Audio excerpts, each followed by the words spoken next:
శ్రీ గురు గణేష్ మేధా దక్షిణామూర్తి సహిత శ్రీ బాలా త్రిపుర సుందరై నమః. అభిషేకం కార్యక్రమానికి స్వాగతం.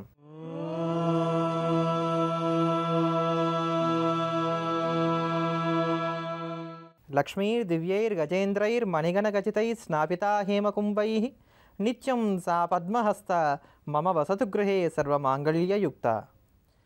ఈరోజు దేవీ నవరాత్రోత్సవాల్లో 4వ రోజు. చతుర్విధమైనటువంటి పురుషార్థాలను అనుగ్రహిస్తానని అమ్మవారు చెప్పడానికి గాను 4వ రోజున తల్లి పూజలన్నీ కూడా స్వీకరిస్తూ ఉంటుంది. అందున ఎన్ని రోజుల్లో పూజ చేసినప్పటికీ కూడా శుక్రవారం నాడు పూజ చేస్తే అమ్మవారు పారవస్యం చెందినంత గొప్పగా తతిమా వారాల్లో చెందట. అందుకనే తిరువత్తియూరులో అమ్మవారి దర్శనం చేయడానికి వెళ్ళినప్పుడు త్యాగరాజస్వామి వారు ఒక మాట అంటారు, అమ్మా నా పుణ్యమో నా పూర్వీకుల పుణ్యమో తెలియదు కానీ శుక్రవారపు వేళ నీకు పూజలు జరుగుతుండగా నిన్ను దర్శనం చేసుకున్నాను కదా అని అంటారు. అంత విశేషమైనటువంటి వారం శుక్రవారం. అందున ఈ సంవత్సరం వచ్చినటువంటి నవరాత్రులలో కేవలం ఒకే ఒక్క శుక్రవారం వచ్చింది. ఆ శుక్రవారం ఈరోజు వచ్చింది. ఈ శుక్రవారం ఇవాళ రావడమే కాకుండా నక్షత్రాధిపతి అయినటువంటి విశాఖ నక్షత్రం ఉన్నటువంటి రోజు వచ్చింది కనుక ఈ రోజు చేసేటువంటి అర్చన వలన స్థిరమైనటువంటి ఐశ్వర్యం కలిగి తీరుతుందనడంలో సందేహమే లేదు. మహాలక్ష్మిని పూజించేటప్పుడు ఎవరైనా సరే కనకాంబరం రంగుతో ఉన్నటువంటి పుష్పాలతో పూజ చేయడం కానీ లేక కనకాంబర పుష్పాలతో పూజ చేయడం కానీ చేసినట్లయితే తల్లి త్వరగా ప్రసన్నురాలవుతుందట. కారణం ఏమిటి అనంటే సువర్ణము అని పేరు, అంటే బాగా ప్రకాశించేది అని పేరు బంగారానికి. అటువంటి కాచినటువంటి ఛాయలో ఆ తల్లి ప్రకాశిస్తూ ఉంటుంది కనుక అమ్మవారు సువర్ణవర్ణం అని చెప్పబడ్డారు. అటువంటి సువర్ణవర్ణ అయినటువంటి ఆ తల్లికి ఇష్టమైనది కూడా సువర్ణవర్ణమే. అందుకని సువర్ణవర్ణంలో ఉన్నటువంటి ఈ కనకాంబరాలతో పూజ చేసినట్లయితే అమ్మవారు త్వరగా అనుగ్రహిస్తారు అని అన్నారు. ఆ తల్లికి ఎన్ని పేర్లున్నా ఉన్నటువంటి యథార్థమైనటువంటి నామం శ్రీ మహాలక్ష్మి. శ్రీ మహాలక్ష్మి అనంటే ఎక్కడ ప్రపంచంలో ఏ ఏ విభూతులు కనబడుతున్నాయో అవన్నీ కూడా తానే అయి ఉన్నాను అని చెప్పటం. ఒకరు బాగా మాట్లాడగలుగుతారు అంటే వారిలో వచోశక్తి ఉంది. ఈ వచోశక్తియే లక్ష్మి. ఒకరిలో బాగా బలం ఉంటుంది. ఈ బలము వారిలో ఉండేటువంటి లక్ష్మి. అందుకని ఎక్కడ ఏ విభూతి కనబడినా అదల్లా కూడా లక్ష్మీ స్వరూపమే అని చెప్పారు. అందు పరమాత్మ తాను సృష్టి చేయాలి అనుకున్నప్పుడు తనలో ఉన్నటువంటి మాయను బహిర్గతంగా అన్నట్ట. ఆ బయటికి వచ్చినటువంటి మాయే మహాలక్ష్మి అని అన్నారు. ఆ యథార్థమైనటువంటి పురుష స్వరూపమునకే నారాయణుడని బ్రహ్మమని పేర్లున్నాయి. అటువంటి బ్రహ్మము యొక్క స్వరూప చైతన్య శక్తి ఆత్మస్వరూపం ఏదైతే ఉందో అది మహాలక్ష్మి అని అన్నారు. దీపం ఏ ప్రకారం అయితే ప్రకాశిస్తూ ఉన్నప్పటికీ కూడా దీపం యొక్క జాడ తెలియాలంటే దాని నుండి వచ్చేటువంటి వెలుగు ఆధారం అవుతుందో అదే ప్రకారంగా బ్రహ్మముని గురించి తెలుసుకోవాలి అంటే ఆయన శక్తి అయినటువంటి లక్ష్మీదేవి వల్లే సాధ్యపడుతుంది. కనుకే నిత్య దైనందిన జీవితంలో మనం చూసేటువంటి ప్రతి శక్తి కూడా ఆ లక్ష్మీ స్వరూపమే. అందుకనే సరస్వతి అయినా సాక్షాత్తు వాక్కైనా మేధస్సు అయినా ప్రజ్ఞ అయినా మనలో మనస్సులో ఉండేటువంటి శాంతి ఔదార్యం తుష్టి పుష్టి వంటి గుణసంపత్తి అయినా నిత్యము కూడా మనం ఏదైతే ధనం బాగా కావాలి ఇంకా కావాలి, నేను ఇంకా ఇళ్ళు కొనుక్కోవాలి, బాగా స్థలాలు కొనుక్కోవాలి, 7 తరముల వరకు జరగనటువంటి ఆస్తిపాస్తులు కావాలని చెప్పని దేనికోసమైతే తహతహలాడుతున్నామో అటువంటివన్నీ లభించాలన్నా గృహంలో ఉండేటువంటి ఇల్లాలు చక్కగా సౌమ్యురాలై ఇల్లంతా కూడా చక్కగా చక్కబెట్టాలంటే గృహలక్ష్మి. అక్కడ కూడా ఆ స్వరూపంగా కూడా ఆ తల్లి యొక్క అనుగ్రహమే మనకు కావాలి కనుక అడుగు అడుగునా మనల్ని అనుగ్రహించేటువంటి ఆ లక్ష్మీ ప్రసన్నతను పొందడానికి గాను ఉపకరించేటువంటి నివేదన రవ్వకేసరి. ఈ రవ్వకేసరిని అమ్మవారికి నైవేద్యంగా అర్పణ చేయటం వలన విశేషంగా ఐశ్వర్యం కలుగుతుంది, లక్ష్మీ కటాక్షాన్ని త్వరగా పొందగలుగుతాం. కారణం ఏమిటి అనంటే ఆవు నేతికి ఒక లక్షణం ఉంది. లక్ష్మీదేవి ఎక్కడ ఎప్పుడు ఎలా చంచలంగా ఉన్నప్పటికీ కూడా గోవు యందు స్థిరంగా ఉంటుంది. అందులో కూడా ఆవు నుండి వచ్చినటువంటి పాలని పితికి అందుతో తయారు చేసి తీసినటువంటి వెన్న ద్వారా వచ్చినటువంటి నెయ్యి ఏదైతే ఉందో ఇది ఎలా అయితే నెయ్యి గడ్డకట్టి ఉంటుందో అలా గడ్డకట్టినటువంటి అమ్మవారి యొక్క కారుణ్యానికి నిదర్శనం అన్నారు అది. అటువంటి ఆవు నేతితో చేసినటువంటి ఆ రవ్వకేసరిని నివేదన చేయటం వల్ల ఆజ్యం ఎప్పుడు కూడా తేజస్సునిస్తుంది. ఆజ్యం అంటే నెయ్యి. ఈ నెయ్యి తేజస్సునిస్తుంది కనుక ఈ రవ్వకేసరిని నివేదన చేసిన కారణం చేత అమ్మవారు కాంతి స్వరూపం కనుక కాంతిగా మనలో భాసిస్తూ మనలోనే ఉంటూ మనకు కావలసినవన్నీ కూడా సమకూర్చి పెడుతుంది. అంతేగాక స్థిరమైనటువంటి ఐశ్వర్యాన్ని కోరుకునేటువంటి వారందరూ కూడా ఆజ్యముతో చేసినటువంటి నెయ్యితో చేసినటువంటి పదార్థాలను కనుక అమ్మవారికి నైవేద్యం పెట్టినట్లయితే ఖచ్చితంగా స్థిరమైనటువంటి ఐశ్వర్యాన్ని కూడా పొందగలుగుతారు. అంతటి భవ్యమైనటువంటి మహదైశ్వర్యాన్ని ఇంద్రుడితో సహా అందరికీ కూడా అందిస్తున్నటువంటి ఆ మహాలక్ష్మి పరిపూర్ణమైనటువంటి కటాక్షాన్ని మనకు అందించేటువంటి లక్ష్మీ సహస్రనామ స్తోత్రాన్ని శ్రవణం చేద్దాం. సాక్షాత్తు సనత్కుమార మహర్షి ఈ లక్ష్మీ సహస్రనామ స్తోత్రాన్ని మనకు అందించాడు. ఈ సనత్కుమార సనత్సుజాతాది మూర్తులు ఎవరైతే ఉన్నారో వీరందరూ కూడా అమ్మవారికి పరమ ప్రేమాస్పదులైనటువంటి వారు. వీరు ఏ మాట చెప్తే అమ్మవారు ఆ మాట వింటుందట. కారణం వీళ్ళందరూ ఎప్పుడు కూడా తపస్సు చేస్తూ ఇతరులకు ఎప్పుడు కూడా మేలు జరగాలని కాంక్షించారు గనక. అంటే యథార్థంగా లక్ష్మీ కటాక్షం కావాలి అని అంటే మన అందరం కూడా కోరుకోవాల్సింది ఏంటి? లోక కళ్యాణం. ఎవరైతే లోక కళ్యాణం కోసం పాటుపడుతూ ఉంటారో వారందరికీ కూడా వెంటనే లక్ష్మీ కటాక్షం కలుగుతుందంటలో సందేహమే లేదు. ఏది ఏమైనప్పటికీ అంతటి భవ్యంగా లక్ష్మీ కటాక్షాన్ని అనుగ్రహించేటువంటి ఆ లక్ష్మీ సహస్రనామ స్తోత్రాన్ని చదవడం చేద్దాం. మహాలక్ష్మి యొక్క పరిపూర్ణమైనటువంటి అనుగ్రహాన్ని పొందుదాం.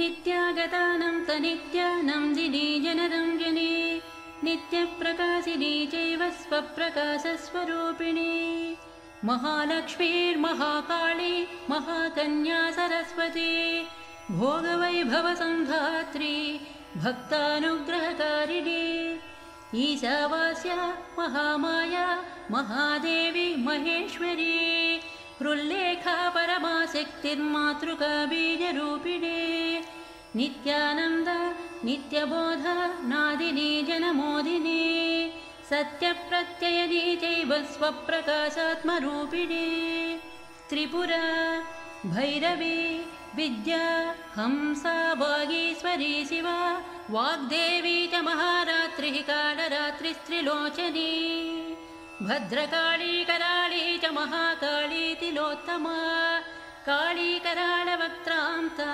कामाक्षी कामदा शुभा चण्डिका चण्डरूपेश चामुण्डा चक्रधारिणी त्रैलोक्यजननी देवी त्रैलोक्यविजयोत्तमा सिद्धलक्ष्मीः क्रियालक्ष्मीर्मोक्षलक्ष्मीः प्रसादिनी उमा भगवती दुर्गा चान्द्री दाक्षायणी शिवा प्रत्यङ्गिराधरा वेला लोकमाता हरिप्रिया पार्वती परमादेवी ब्रह्मविद्या प्रदायिनी अरूपा बहुरूपा च विरूपा विश्वरूपिणी पंचभूतात्मिका वाणी पंचभूतात्मिका परा कालिका पंचिका वाग्मी हविः प्रत्यधिदेवता देवमाता सुरेशाना वेदगर्भाम्बिका धृतिः संख्या जातिः क्रियाशक्तिः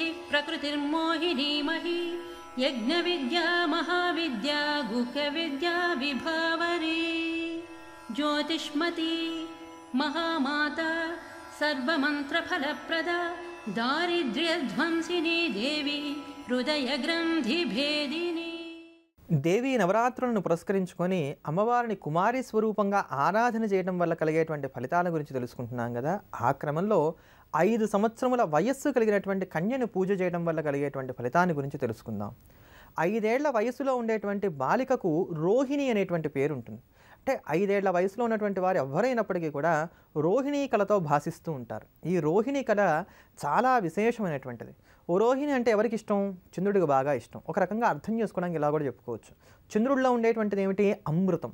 ఆ అమృత సిద్ధి కలగాలి అని అంటే ఇదిగో ఈ రోహిణిని పూజించాలి అని అన్నారు.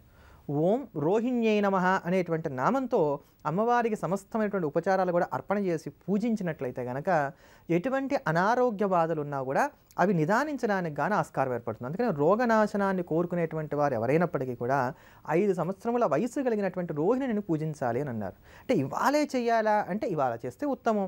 ఇవాళ కుదరలేదు, మనకి ఎప్పుడు కుదిరిందో ఆ రోజు చేసుకోవచ్చు. ఇది ఒక 3 రోజులుగా కానీ 5 రోజులుగా కానీ 7 రోజులుగా కానీ 9 రోజులుగా కానీ మన శక్తిని అనుసరించి ఎంత విస్తారంగా 5 సంవత్సరములు కలిగినటువంటి కన్యకకు పూజ చేసి మృష్టాన్నాన్ని చక్కగా షడ్రసోపేతమైనటువంటి భోజనాన్ని బాగుంది కడుపారా తిన్నాను చల్లగా ఉండండి అని దీవించే విధంగా భోజనం పెట్టగలుగుతారో అటువంటి వారికి ఖచ్చితమైనటువంటి ఫలితం కలిగి వారి ఇంట్లో వస్తున్నటువంటి రోగబాధలు ఏవైతే ఉన్నాయో అవన్నీ కూడా తొలగడానికి గాను ఆస్కారం ఏర్పడుతుంది. అంతటి మహత్వపూర్ణంగా పెద్ద పెద్ద సంపదలు ఇచ్చో లేకపోతే పెద్ద పెద్ద పూజలు చేసో యజ్ఞయాగాదులు కర్తువులు చేసో తరించలేమనుకునేటువంటి వారికి సులభ సాధ్యంగా ఉండటం కోసం గాను కైలాసంలో నివసించేటువంటి ఆ జగన్మాత తన కారుణ్యం చేత పసిబాలగా మారి మన ఇంటికి తిరిగి వచ్చి అందరిని కూడా అనుగ్రహిస్తున్నటువంటి స్వరూపం అంటే ఆ తల్లి కారుణ్యం ఎటువంటిదో తెలుసుకోవచ్చు.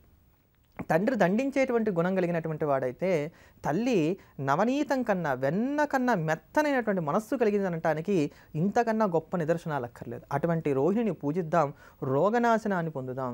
ఈరోజు శుక్రవారాన్ని మహాలక్ష్మి స్వరూపాన్ని కూడా పురస్కరించుకొని వివిధమైనటువంటి స్వరూపాలలో ఆ తల్లి మనందరికీ కూడా ఏ ప్రకారంగా దర్శనమిస్తోందో, ఆ తల్లి యొక్క కారుణ్యాన్ని మనం ఏ ప్రకారంగా పొందాలో, ఏ తల్లి అయితే సూర్య చంద్రాది రూపాల్లో మనకి దర్శనమిస్తూ భవ్యంగా మనల్ని ఎప్పుడు కూడా తోడై నీడై వెన్నంటి రక్షిస్తోందో అటువంటి అంశాలన్నీ కూడా మనకి తెలియజేస్తున్నటువంటి వేదంలో చెప్పబడినటువంటి శ్రీ సూక్తాన్ని శ్రవణం చేద్దాం. మహాలక్ష్మి యొక్క పరిపూర్ణమైనటువంటి అనుగ్రహాన్ని పొందుదాం.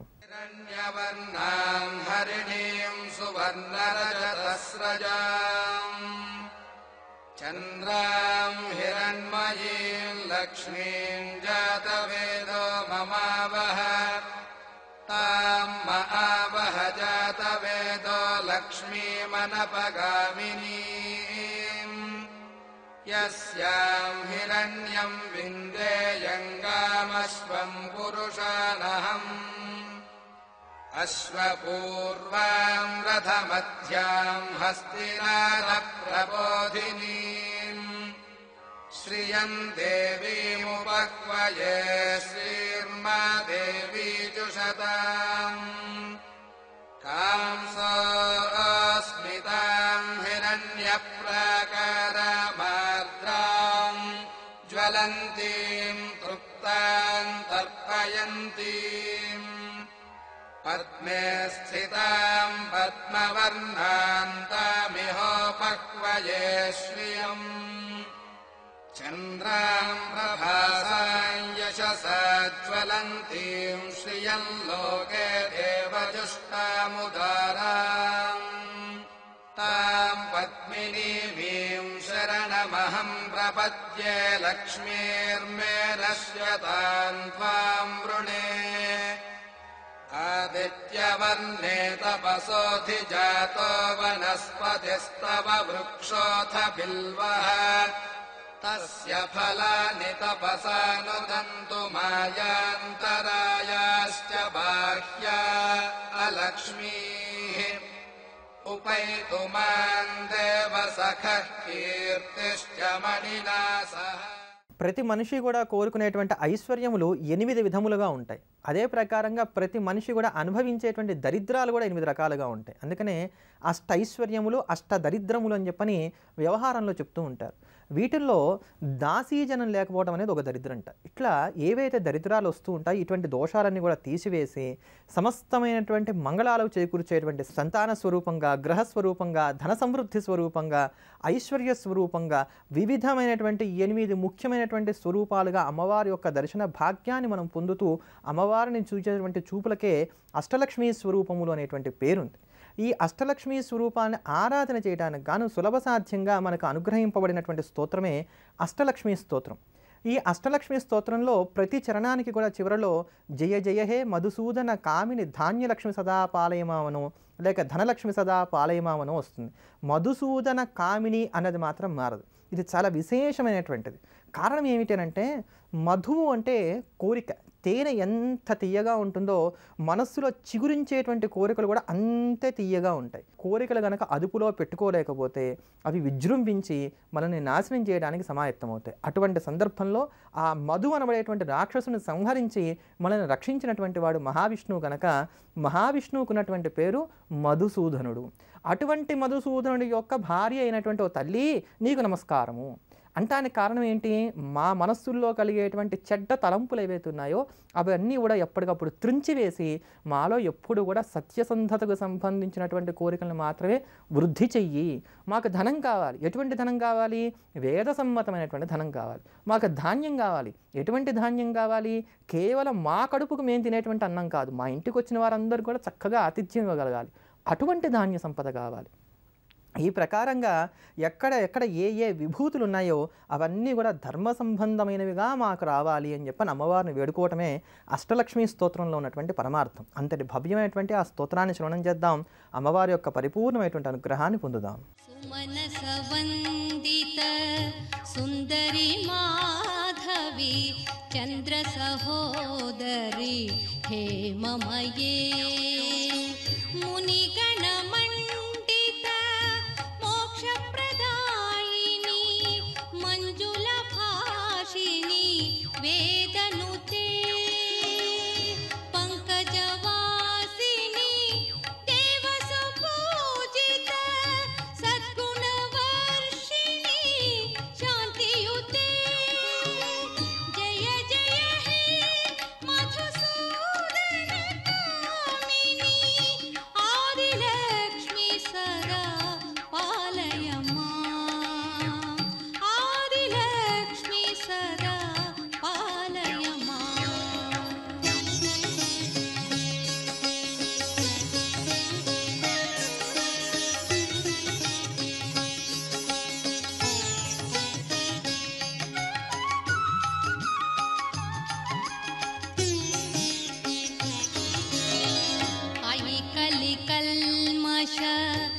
नाशिनी कामिनी वैदिकरूपिणी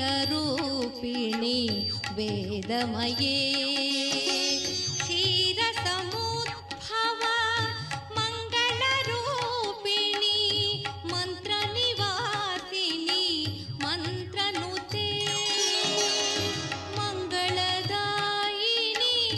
अम्बुजवासिनी देवगणाश्रित पादयुते.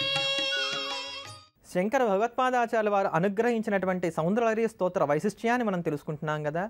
ఆ క్రమంలో ఈ రోజున సౌందర్యలహరిలో ఉన్నటువంటి 63వ శ్లోక వైశిష్ట్యాన్ని తెలుసుకుందాం. ఈ 63వ శ్లోకం అమ్మవారి యొక్క మందహాసాన్ని వర్ణించేటువంటి శ్లోకం. అమ్మ శరజ్యోత్స్నాం శుద్ధాం జాలాం అని చెప్పబడినట్లుగా వెన్నెల ఏదైతే ఉందో అసలు అది చాలా అందమైనది. ఆ వెన్నెలను చూసి ఈ చకోర పక్షులన్నీ కూడా మోహపడిపోయి ఈ వెన్నెలను తాగినట్లయితే చాలు మేము జీవించేస్తాం అనుకుంటున్నాయి. కానీ అసలైనటువంటి వెన్నెలను కూడా తిరస్కరించేంత అమృత గుణములు కలిగినటువంటి గొప్పతనం నీ చిరునవ్వులో ఉందమ్మా. ఆ చిరునవ్వులో నుండి వస్తున్నటువంటి తెల్లని మందస్మితమైనటువంటి కాంతులు ఏవైతే ఉన్నాయో అవన్నీ కూడా కురుస్తూ ఉంటే అబ్బో అమృతధారలు కురుస్తున్నట్టుగా ఉంటుంది తల్లి. దాన్ని చూసి భ్రమపడి అది నీ చిరునవ్వే కాబోలనుకొని ఈ చకోర పక్షులన్నీ కూడా ఎప్పటికప్పుడు అమృతాన్ని ఆస్వాదన చేయడం కోసం అని చెప్పని పూర్ణిమచంద్రుడి వంక చూస్తున్నాయి అని చెప్పని చాలా చమత్కారంగా శంకరాచార్యుల వారు ఇందులో అమ్మవారి యొక్క మందస్మిత వైభవాన్ని వర్ణించి చెప్పారు. ఈ యొక్క శ్లోకం చాలా గొప్పదైనటువంటిది. ఎవరైతే 100 రోజుల పాటు ప్రతిరోజు కూడా 108 సార్లు చెప్పని ఈ శ్లోకాన్ని జపం చేస్తూ ఉంటారో వారిలో ఒక విశేషమైనటువంటి శక్తి ఏర్పడుతుంది. ఎటువంటి శక్తి అంటే వారు చెప్పినటువంటి మాటని ఎదుటివారు కాదనకుండా వినగలుగుతారు. అంటే ఎదుటివారు మా మాట వినాలి అనుకునేటువంటి వారందరికీ కూడా ఉపకరించేటువంటి శ్లోకం సౌందర్యలహరిలో ఉన్నటువంటి 63వ శ్లోకం. మనం కోరుకునేటువంటి కోరికలు మనం చెప్పేటువంటి మాటలు ధర్మబద్ధమైనప్పుడు ఖచ్చితంగా ఇవన్నీ జరిగి తీరుతాయనడంలో సందేహం లేదు. ఇట్లా ఈ శ్లోకాన్ని పారాయణ చేస్తున్నప్పుడు అమ్మవారికి నైవేద్యం పెట్టవలసినటువంటి పదార్థాన్ని టెంకాయ అన్నారు.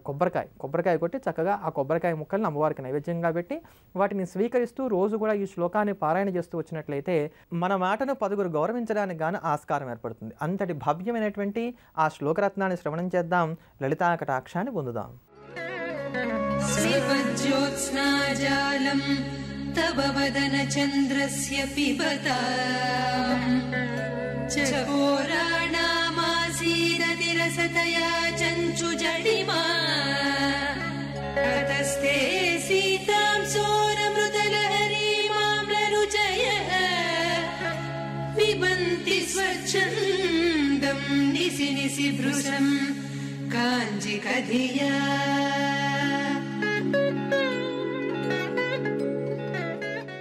ఎవరైతే పోలీస్ రంగంలో ఉద్యోగాన్ని కోరుకుంటున్నారో లేక పోలీస్ రంగంలో ఉంటూ మంచి స్థితికి వెళ్ళడానికి కానీ ప్రయత్నం చేస్తున్నారో అటువంటి వారందరికీ కూడా ఉపకరించేటువంటిది కందిపప్పు బెల్లం. ఈ కందిపప్పు బెల్లంతో తయారు చేసినటువంటి ఏదైనా సరే ఒక ప్రసాదాన్ని తయారు చేసుకొని సమీపంలో ఉండేటువంటి దేవాలయంలో కానీ విశేషించి మీకు బాగా ఇష్టమైనటువంటి దేవుడి యొక్క దేవాలయంలో పంచడం అనేది అలవాటుగా పెట్టుకోవాలి. ఇది ఇలా మానకుండా ఒక 41 రోజులుగా కానీ కనీసం హీనపక్షం 21 రోజులుగా కానీ చేసి దాని తర్వాత నుండి వారంలో వచ్చేటువంటి ఏదైనా ఒక రోజున విశేషించి ఆదివారం అయితే చాలా మంచిది. ఆదివారం రోజునైనా సరే లేక మంగళవారం కానీ ఆదివారం కానీ మంగళవారం కానీ ఇలా ఈ యొక్క కందిపప్పు బెల్లంతో చేసినటువంటి ప్రసాదాన్ని కనుక పంచుకుంటూ వెళ్తే ఇంతని సంఖ్య లేదు, మీ శక్తి మేరకు పంచుతూ వెళ్ళినట్లయితే కనుక పోలీస్ రంగంలో ఉద్యోగాల కోసం ప్రయత్నం చేసేటువంటి వారికి మంచి ఉద్యోగాలు రావడానికి, అదే ప్రకారంగా పోలీస్ రంగంలో ఉండి ఉన్నతి కోసం ప్రయత్నం చేసేటువంటి వారికి మరింత ఉన్నతి రావడానికి కానీ ఆస్కారం ఏర్పడుతుంది. నవరాత్రుల్లో రేపటి రోజున అమ్మవారిని పూజించవలసినటువంటి స్వరూపం అన్నపూర్ణ స్వరూపం. అన్నపూర్ణాదేవిగా ఆ తల్లిని రేపటి రోజున పూజ చేసి అమ్మవారికి కొబ్బరి అన్నాన్ని నైవేద్యంగా పెట్టాలి. అలా చేసినట్లయితే కనుక మంచి తుష్టిని పుష్టిని పొందగలుగుతాం. అందున ఈ రోజుల్లో విశేషించి ఎవరికైనా సరే ఇబ్బందులు వస్తున్నాయి అని అంటే అన్న సంబంధమైనటువంటి దోషాలే కలుగుతున్నాయి కనుక వాటన్నిటిని కూడా పోగొట్టుకోవడానికి గాను మనకి భవ్యంగా ఉపకరించేటువంటి రోజు రేపటి రోజు. రేపటి రోజున నవరాత్రులకు సంబంధించినటువంటి మరిన్ని విశేషాలతోటి స్తోత్ర వైభవాలతోటి రేపటి అభిషేకం కార్యక్రమంలో మళ్ళీ కలుద్దాం. స్వస్తి. జ్యోతిర్వైద్య నిపుణులు తేజస్వి శర్మను సంప్రదించాల్సిన ఫోన్ నంబర్ 9391166344. Email tejasvi.astro@gmail.com.